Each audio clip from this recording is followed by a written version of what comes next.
Once upon a time, in a small village surrounded by dark forest, there lived a clever boy named Arjun and his mischievous sister, Meera.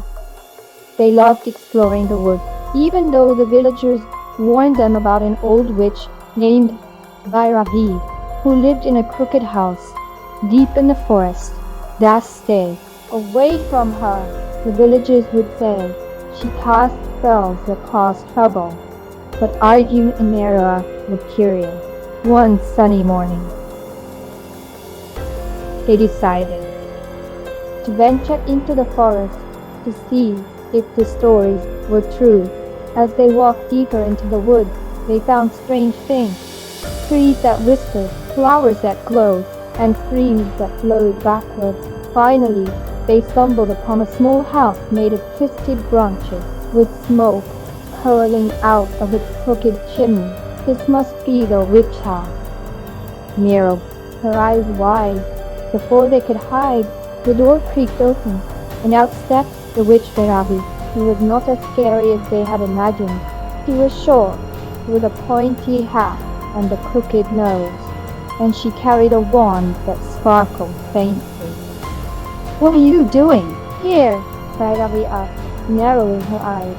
"We're not afraid of you," Meera said boldly. The witch chuckled. "How brave are you? Let's see how brave you are after I cast my newest spell." With a flick of her wand, she muttered some strange words. Suddenly Arjun and Meera felt themselves changing, but instead of half turning into frogs or mice like Bhairavi had intended, something unexpected happened. Arjun grew taller and stronger, and Meera became light as a feather and could float in the air. "What?" Bhairavi gasped, looking at her wand. "That's not what was supposed to happen." Arjun laughed. "Your spell backfired, witch." Meera giggled as she floated higher, saying, "This is amazing. Your magic made us stronger, not weaker." The witch tried again, waving her wand frantically, but every spell she cast made things better for the siblings. Arjun gained super speed, and Meera discovered she could now talk to animals. Birds flew to her, and squirrels chattered in excitement. Frustrated, Bhairavi threw her wand on the ground. "Enough! I don't understand what's going wrong." Arjun smiled and said, "Maybe your magic isn't meant to harm people. What if you used it to help others instead?" The witch paused, her crooked nose twitching. "Help others? I've never thought of that before." "Try it," Meera said, picking up the wand and handing it back to Bhairavi. "You might like it."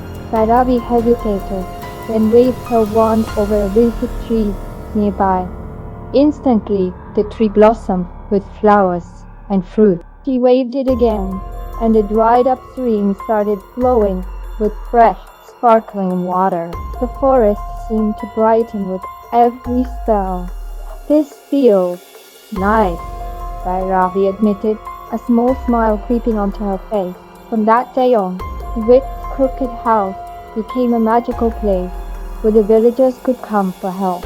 Bhairavi used her magic to grow crops, heal animals, and even light up the dark forest paths for travelers. Arjun and Meera became her friends and visited often, helping her discover new ways to use her spells for good. And so, the witch's magic was no longer feared but celebrated, all because two brave siblings showed her that kindness was the most powerful spell of all. Uthi, end.